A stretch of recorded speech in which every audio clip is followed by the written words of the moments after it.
To wear a kimono, you will need a kimono, the obi belt, and some other special belts and items.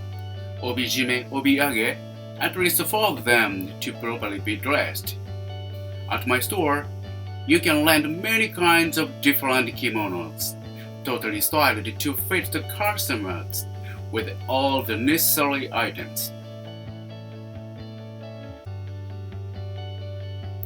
Yes, since a kimono is not as easy as wearing the Western style clothes, I also give lessons on how to wear a kimono too.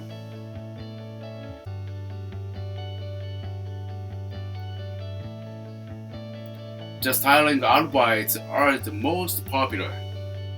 I post the styling ideas on my website so that my customers who are not used to wearing the kimonos would want to wear one. Also, you can rent an antique kimono at a cheaper price compared to the new one. You can enjoy wearing the kimono in different ways.